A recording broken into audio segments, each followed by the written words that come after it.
On va parler de la sobriété. Et la sobriété, c'est pas forcément quelque chose dont on a vraiment envie de parler. C'est un thème d'actualité. Je pense que d'un point de vue écologique, il y a une prise de conscience du besoin d'être plus sobre dans l'utilisation de nos ressources naturelles. Je pense qu'on est de plus en plus conscient que quelque part on consomme beaucoup trop des ressources naturelles par rapport à leur capacité de renouvellement, par rapport au réchauffement climatique, etc. On a beaucoup parlé aussi, en particulier l'année dernière, de la sobriété énergétique, où on avait bien peur de manquer d'électricité, de gaz, etc., suite en liaison avec la guerre en Ukraine. Et moi, je me souviens que l'entreprise dans laquelle je suis, donc il y a plusieurs grandes tours, avait décidé de limiter le chauffage à 19 degrés. Et après un début un peu difficile, où les gens se disaient « mince, il fait froid quand même », tout le monde s'est habitué. Et finalement, l'effort était assez, tout à fait raisonnable pour chacun. Mais par rapport aux besoins, par rapport quelque part à la nécessité, à l'urgence, sur certains aspects, l'effort est quand même assez dérisoire et l'économie est bien insuffisante. Donc la sobriété, c'est quelque chose de difficile. On peut aussi le voir auprès des États, des gouvernements. La plupart des gouvernements ont du mal à boucler un budget correctement. Donc si vous pensiez être le seul à avoir du mal à gérer votre budget, quelque part, vous n'êtes pas seul.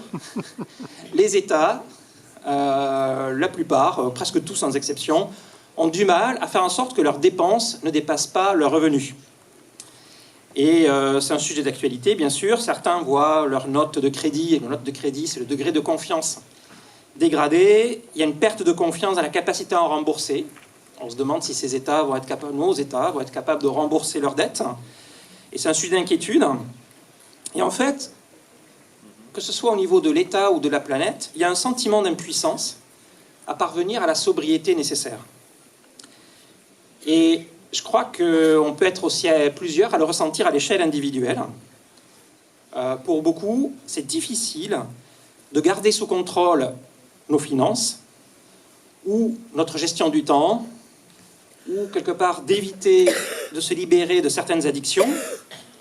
Je crois qu'au dernier culte, alors j'étais à l'EBS, mais on m'a parlé du fait qu'on avait abordé le sujet de l'addiction à la pornographie. Mais il y a des addictions à d'autres choses, le tabac, l'alcool, même des fois, en fait très souvent aussi la nourriture, de manière parfois discrète ou parfois moins, plus importante. Le sucre, les achats, les jeux vidéo, les écrans. On peut avoir plein d'addictions à des degrés divers, des addictions légères, des addictions fortes. Et on peut ressentir une certaine impuissance parfois à être vraiment, se sentir vraiment libre. Et puis, si vous étiez là à l'Assemblée Générale de notre Assemblée, vous voyez aussi que c'est pas évident de bien gérer notre budget en tant qu'Assemblée, et puis surtout d'aligner nos dépenses avec nos objectifs. Alors il y a nos objectifs, nos dépenses, et puis nos revenus.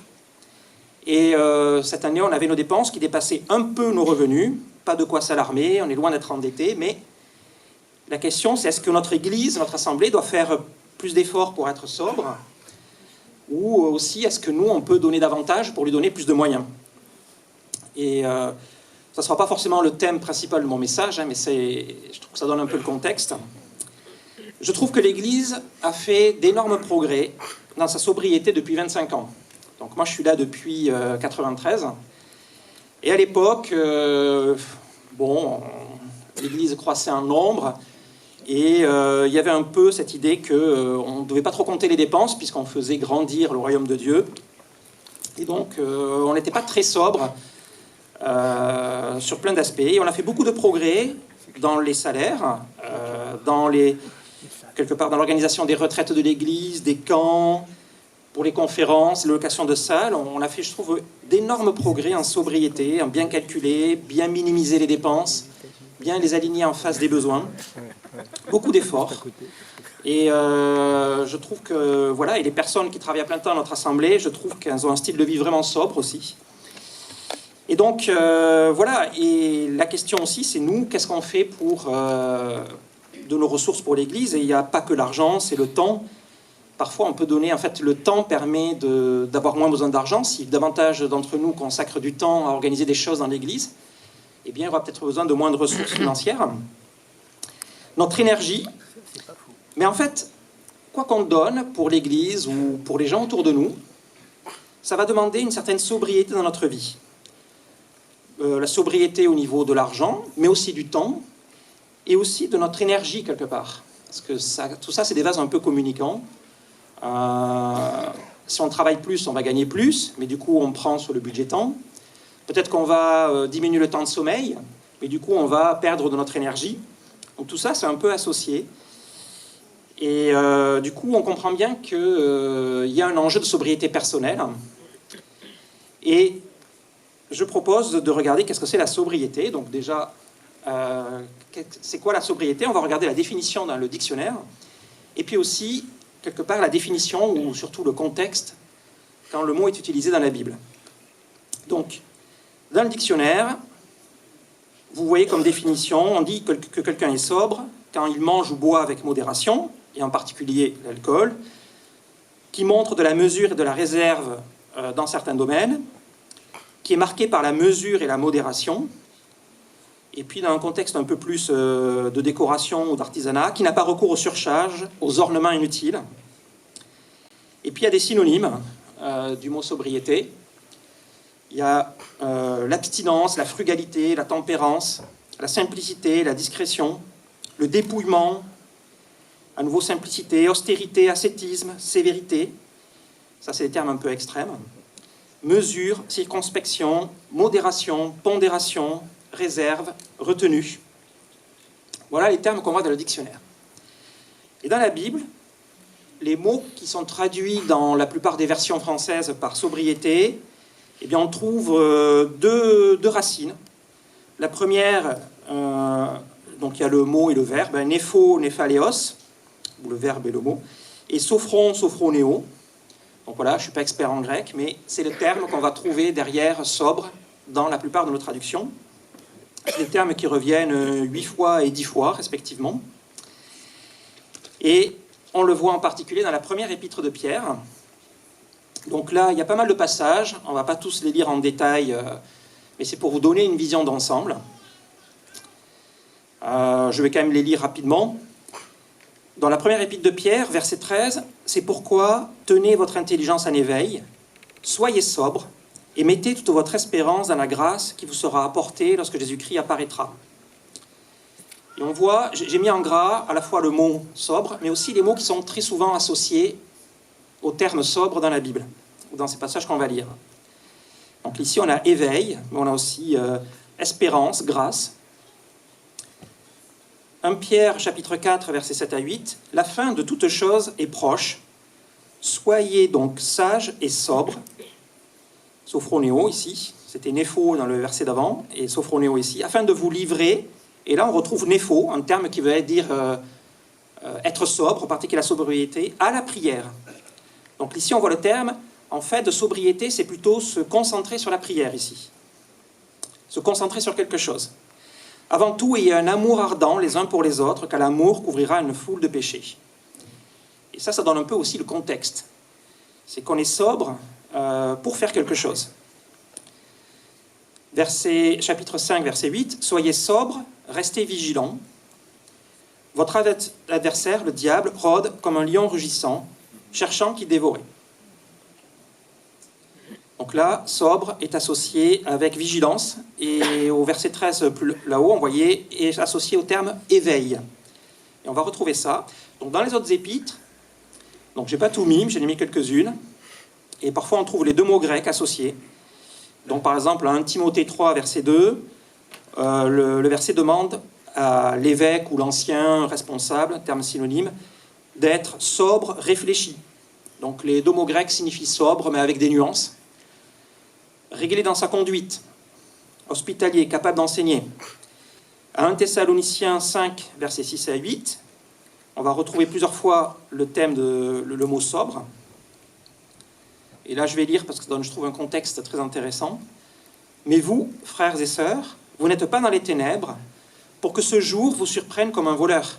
Vous êtes tous des enfants de la lumière et des enfants du jour. Nous ne sommes pas de la nuit ni des ténèbres. Ne dormons donc pas comme les autres, mais veillons et soyons sobres. À nouveau, veiller, sobre, associé. En effet, ceux qui dorment, dorment la nuit, et ceux qui s'enivrent, s'enivrent la nuit. Mais nous, qui sommes du jour, soyons sobres, enfilons la cuirasse de la foi et de l'amour, et ayons pour casque l'espérance du salut. Donc l'appel à être sobre, associé aussi à la foi, à l'amour, à l'espérance. Et puis, dans Tite, Paul va appeler à la sobriété les anciens, les vieux, les femmes et les jeunes. Alors, je ne sais pas dans quelle catégorie vous vous mettez. Peut-être vous dites, tiens, mais moi, là, j'ai autour de 40 ans, je suis ni vieux, ni jeune, ni une femme, ni un ancien. Ouf, c'est pas pour moi. Non, je pense qu'on est dans une catégorie, je pense que Paul a juste décrit de manière un peu vague. Et donc la sobriété, c'est pour tout le monde. On est tous concernés. Et qu'est-ce qu'on peut retenir de cet ensemble de passages? C'est que la sobriété, c'est associé à la modération, la maîtrise de soi, quelque part à une utilisation efficace, quelque part, de nos ressources. Mais c'est aussi associé à l'idée d'action. On est sobre pour quelque chose, pour faire quelque chose. C'est pas juste être sobre parce que c'est une qualité, la discipline en soi. Non, on est sobre parce que, quelque part, on a un but.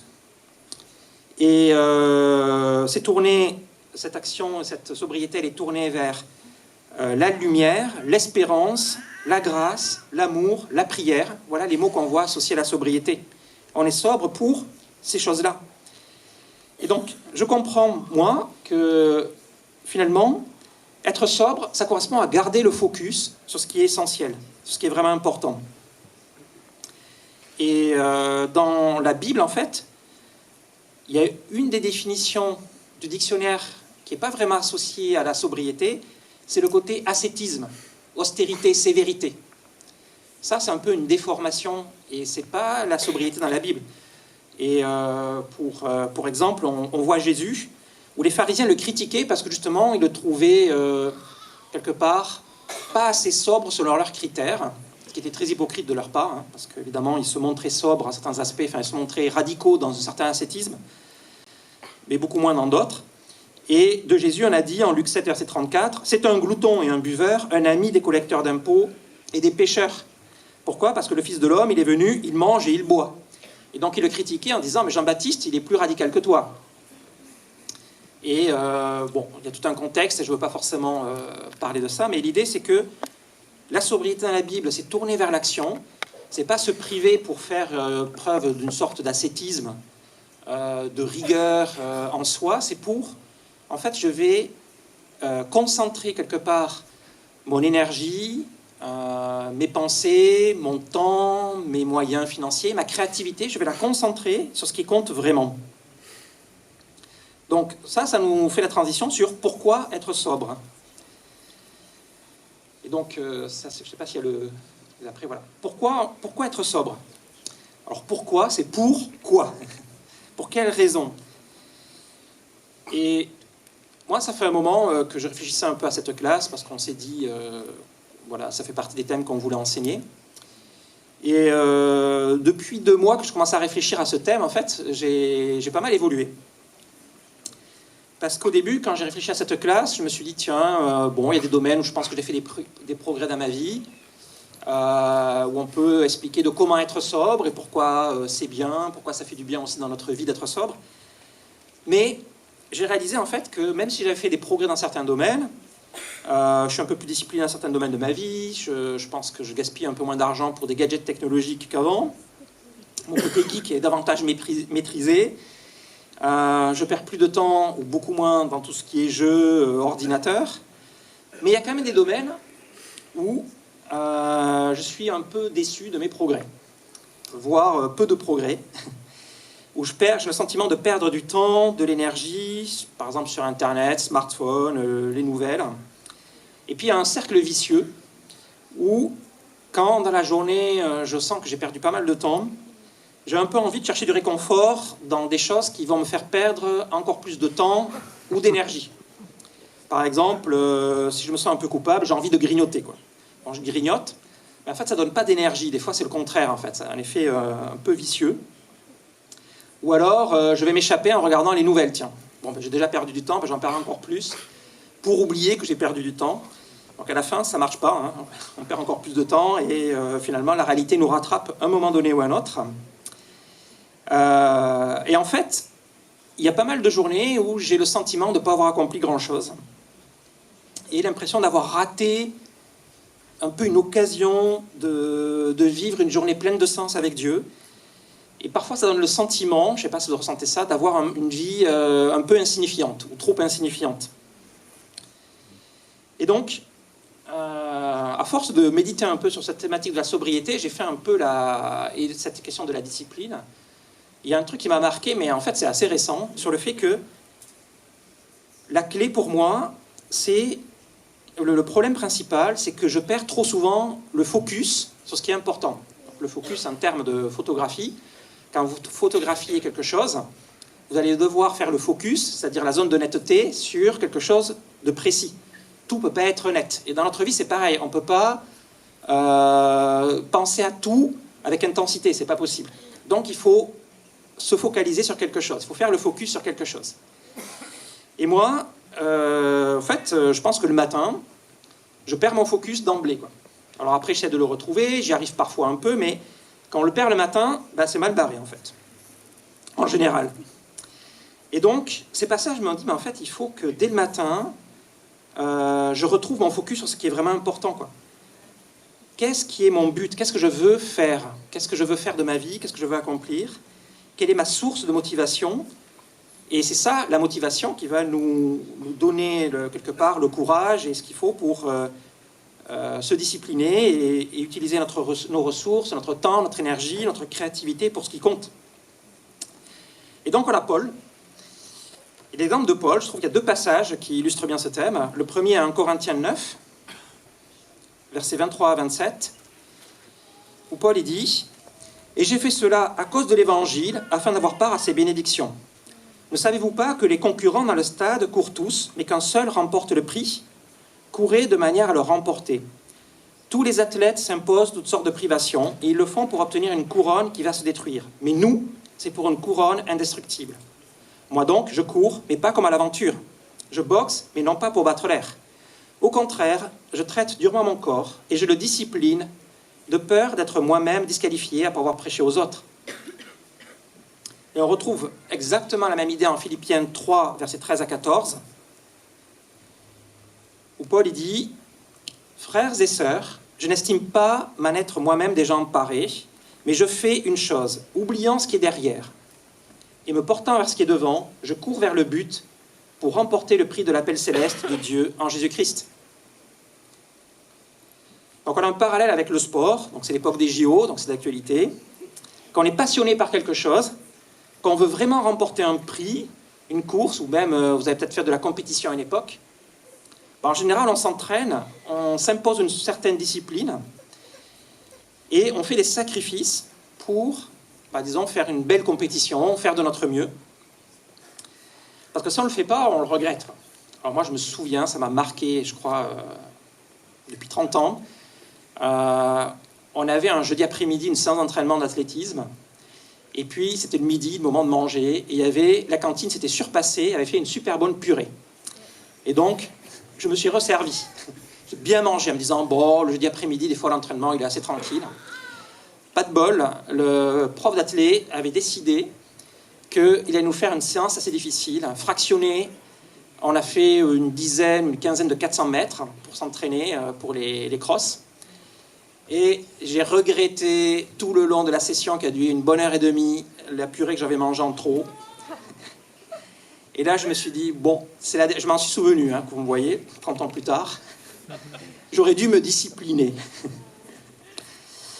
Et donc, Paul était discipliné parce qu'il avait son but clairement en tête. Et qu'est-ce que je peux faire vraiment de ma vie? Qu'est-ce que je veux vraiment faire? Qu'est-ce qui est vraiment important pour moi? On a besoin de réfléchir à ça de temps en temps. À quoi correspond pour moi réussir et accomplir ma vie? Devenir chrétien, ça revient quelque part à trouver la réponse à ces questions en Jésus et décider de suivre Jésus. Parce qu'on a compris que c'est ça qui allait donner un sens profond à notre vie et que c'est ça qui nous permettrait de vivre une vie où à la fin on pourrait se dire « j'ai réussi ma vie ». D'avoir une relation avec Dieu, avec le Père, de participer à son œuvre en construisant le royaume, de comprendre que l'on peut participer à construire quelque chose qui durera pour l'éternité aussi. Et ça va nous motiver à utiliser nos talents, notre créativité, et ça va nous motiver à concentrer nos ressources, notre temps, notre énergie pour ça. Mais voilà, au fil des ans, on peut se laisser prendre par le train-train de la vie et perdre notre focus, se laisser distraire par tellement de choses, et comme le dit la parabole du semeur, se laisser envahir par les ronces et les épines, et on s'endort et on oublie de veiller. Et donc, la décision que j'ai prise récemment, c'était de commencer ma journée avec Dieu, même avant le petit déjeuner. Alors c'est une lutte, c'est en train de se mettre en place, mais déjà il faut que je réveille mon corps, un peu de sport, là, histoire d'avoir les pensées claires, un tout petit peu d'activité pour bien réveiller mon esprit, puis lire, méditer, prier et se poser la question, qu'est-ce que je veux faire avec Dieu, qu'est-ce que je peux faire avec Dieu, qu'est-ce que Dieu veut que je fasse avec lui aujourd'hui, qu'est-ce qui est important. Et jusque-là, avant, ma première chose quand je me réveillais, c'était de regarder les dernières nouvelles, la guerre en Ukraine, je crois que j'en ai déjà parlé, l'actualité. Alors il y a plein de guerres, il y a plein de trucs déprimants partout. C'est triste. Mais si on commence à se focaliser dessus au réveil, je crois que c'est pas la bonne manière de démarrer la course, quoi. Et si je fixe mes regards sur Jésus, vers ce que je peux faire avec lui et pour lui, le départ va être totalement différent. Et quand on prend un bon départ, la course, c'est mieux pour une course. Si vous avez fait déjà des courses, des 100 mètres, des 400 mètres, des marathons, c'est quand même important de prendre un bon départ. Et donc la course chrétienne, c'est une course qui dure toute sa vie, mais chaque journée, c'est un peu une petite course qui, quand on les additionne, fait la grande course. Et donc pour moi, ma décision, c'était ça, prendre un bon départ le matin. Et c'est important quand on prend une décision comme ça, de s'appuyer sur la grâce de Dieu, parce qu'on va rater des fois. Et ça, c'est un autre sujet, mais même quand on a beaucoup raté, on peut quand même réussir notre vie. Même si on a raté une partie de la journée, on peut réussir notre journée. Ça, c'est la grâce, c'est un autre thème que je ne vais pas aborder ici. Mais en conclusion, ce que je voudrais dire, c'est que y a beaucoup de choses pour lesquelles on sacrifie nos ressources, notre temps, notre argent, et qui vont nous apporter de la distraction, un plaisir immédiat, mais qui ne nous remplissent pas vraiment. Et ne nous apportent pas une joie durable. Ce n'est pas forcément mauvais en soi, mais si on puise là-dedans pour trouver le réconfort et nous appuyer pour un peu oublier nos échecs, ça va pas nous permettre de mener une vie pleine, une vie remplie. Et Dieu, il veut qu'on mène une vie remplie, où on se sent, notre journée a du sens, et où on accomplit des choses avec lui. Et quand on fait ça, les petits plaisirs de la vie à la fin de la journée, petit temps de pause, ou un petit moment de télé ou de distraction, tout d'un coup, ça prend une saveur différente, parce que c'est pas là pour remplir un vide, et on se sent libre. La sobriété, selon Jésus, c'est la vraie liberté, et c'est une joie pleine de sens. Et pour moi, un passage qui illustre ça, c'est un Ésaïe 55, versets 1 à 2, et je terminerai là-dessus. « Vous tous qui avez soif, venez vers l'eau, même celui qui n'a pas d'argent. Venez, achetez et mangez. Venez, acheter du vin et du lait sans argent, sans rien payer. Pourquoi dépensez-vous de l'argent pour ce qui ne nourrit pas? Pourquoi travaillez-vous pour ce qui ne se rassasie pas? Écoutez-moi vraiment, et vous mangerez ce qui est bon, vous savourerez des plats succulents. » Et la sobriété de la Bible, c'est finalement choisir de se nourrir de ce qui nous nourrit vraiment, de faire ce qui va vraiment nous remplir et nous apporter une joie profonde.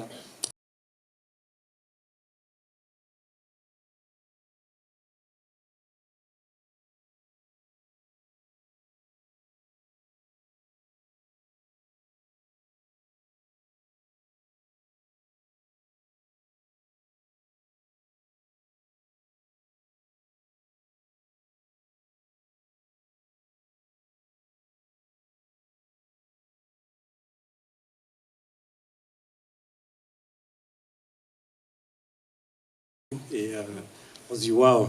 Et c'est vrai que la parole de Dieu, moi j'adore la parole de Dieu, et vous aussi.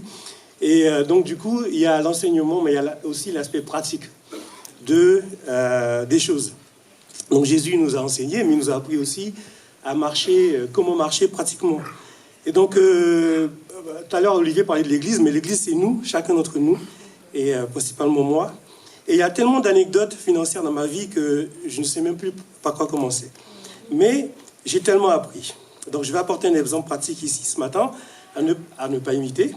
Et voilà, donc voilà, lorsque nous sommes dans les difficultés financières, cela devient un sujet tellement sensible dans notre vie.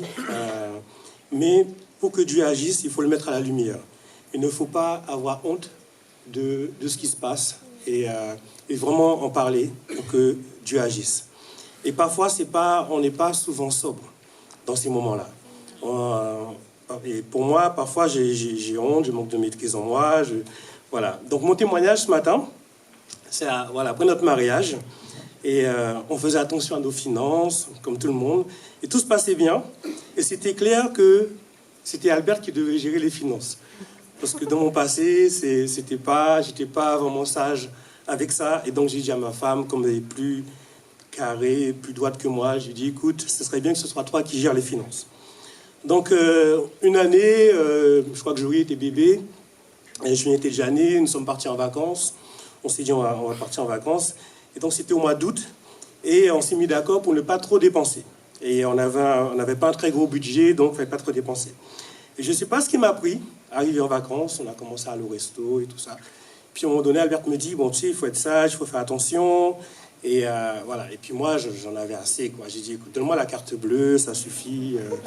Voilà, je vais gérer ça. Et voilà. Donc du coup, on s'est un peu pris la tête et j'ai pris la carte bleue. Et je lui ai dit, bon, voilà, on est en vacances, on va faire les vacances. Et donc du coup, la voiture est tombée en panne, il y a eu des réparations à faire, voilà. Et du coup, au mois de septembre, la conseillère financière, elle appelle Albert et elle dit, oui, voilà, Madame Gaëlle, il y a un souci sur votre compte, il va falloir qu'on se voit et tout. Et Albert, il dit, non, c'est pas moi qui gère, c'est Monsieur Gaëlle, donc je vous passe son numéro, et je vous passe son numéro et appelez-le, quoi. Donc mon téléphone sonne, la conseillère financière au téléphone, oui, Monsieur Gaëlle, il faut qu'on se voit, il y a un souci, vous avez 10 000 francs, à l'époque c'était des francs, vous avez 10 000 francs de découvert. Alors j'ai dit quoi, 10 000 francs? Et j'ai dit, je ne vais même pas rentrer à la maison. Non, mais c'est pas ça, mais... Et c'était mi-septembre. Et donc du coup, je dis, mais qu'est-ce que je vais faire? Je commence un peu à paniquer. Et je rentre à la maison et Albert me dit, écoute, j'ai jamais connu le découvert avant que ça arrive, quoi. Donc j'ai dit, waouh, je suis vraiment dans la galère, quoi. Et donc du coup, après, j'ai prié Dieu. J'ai dit, bon, là, il faut que tu m'aides là parce que je ne sais pas quoi faire et comment je vais faire pour... Et donc, du coup, j'ai eu l'idée, j'ai dit, OK, je vais aller vendre la voiture. Donc, je prends la décision. J'avais une Golf à l'époque. Et je dis, bon, je vais aller vendre la voiture. Et comme ça, après, je vais découvrir. Alors, donc, je roule. Je cherche quelque part où vendre la voiture, quoi. Et donc, j'arrive à un garage à Besançon. Et après, c'était des gens bizarres, enfin, des gitans, quoi. Et ils me disent, qu'est-ce que tu veux? Je dis, je veux vendre ma voiture. Il me dit combien? Je dis 10 000 francs. Je cherche même pas à combien coûte la voiture, la cote et tout. J'ai 10 000 francs. Il me dit, mais ça vaut pas 10 000 francs. J'ai dit, écoute, je repars et tout. Il me dit, non. Donc il a été à la poste et il avait 10 000 francs liquides et m'a donné, quoi. Donc je suis reparti à la banque. Et j'arrive, je téléphone à la conseillère financière, j'ai dit, écoutez, il faut qu'on se voit et tout. Et il me dit, pas de problème, monsieur Gaël, venez, je viens et je pose les 10 000 francs sur son bureau. Et elle me regarde, elle regarde les 10 000 francs, elle me regarde. Et j'ai dit, non, comme c'est à Nanterre en plus. Elle me dit, j'ai dit, non, j'ai juste vendu la voiture et ma voiture. Et puis elle me dit, vous avez vendu votre voiture? J'ai dit, oui, j'ai vendu ma voiture. Et donc, j'ai dit, faites vite, couvrez le découvert et tout. Donc elle a fait, et puis après, je suis rentré à la maison et j'ai dit, Albert, tiens la carte bleue, c'est bon. Voilà. Et pourquoi je vous raconte cette histoire? Parce que voilà, il faut être sobre dans ces moments-là. Je ne connaissais pas encore ce mot-là dans la Bible, hein. Mais pour moi, j'avais l'impression que l'histoire se répétait dans ma vie. Et j'ai beaucoup prié Dieu pour me purifier de ça et me dire, ok, je veux plus. J'avais l'impression que voilà, l'histoire se répétait. J'ai l'impression que le ciel me tombait sur la tête parce que c'est pas ce que je voulais pour mon mariage. pour l'avenir l'avenir de ma famille, de mon couple. Voilà, j'ai beaucoup appris. Et j'ai beaucoup appris à être discipliné, à ne pas être émotif, à rester sobre, à rester humble aussi, à ne pas être attaché aux biens matériels. Ça m'a beaucoup aussi appris à me détacher des choses qui sont dans ma vie. Et j'ai appris surtout à faire confiance à Dieu. Et tout à l'heure, ce matin, Jory me dit, papa, tu sais, heureusement qu'il y a la repentance, hein, parce que sinon tu serais mal. Et, j'ai dit, oui, c'est la plus grande chose que Dieu a mis, c'est la repentance. Donc, comme Olivier a dit, que oui, et la grâce de Dieu, Dieu nous fait grâce. Il ne faut pas avoir honte de ce qui se passe dans notre vie. Tout ce que Dieu fait dans notre vie, c'est pour qu'on apprenne, justement. Et c'est ça qui est important. C'est pas d'avoir honte de ce qui se passe ou de ne pas, ou d'être triste par rapport à ce qui se passe. Mais qu'est-ce qu'on apprend à ce moment-là? Et j'ai beaucoup appris. Et là, la semaine dernière, je voulais plus, je suis technicien en électronique, mais je voulais plus faire ça. Et parce que maintenant, vous savez, toutes les grandes sociétés du 440 maintenant travaillent spécialement pour faire des armes, des choses comme ça. Et moi, je voulais plus être technicien électronique parce que je suis dans une grande société maintenant. Et voilà, c'est axé plutôt sur les choses, comme disait Olivier tout à l'heure, plutôt ces choses-là. La guerre et tout ça, et moi je voulais pas. Et donc j'ai dit, Dieu, écoute, trouve un boulot pour moi. Et je priais comme ça, et j'ai dit, Dieu, je vais faire autre chose, mais je sais pas quoi, parce qu'à part ça, que j'ai appris, je sais pas faire autre chose. Et là, j'ai mon responsable qui arrive la semaine dernière, il s'assoit à côté de moi, il me dit, José, écoute, on a un projet pour toi, et est-ce que tu veux travailler, prendre un poste au service achat, et au service achat, et pour être approvisionneur et travailler avec les chefs de projet pour pouvoir prendre en compte les choses qu'ils vont acheter pour le projet, et tu as un budget à gérer pour pouvoir suivre le projet.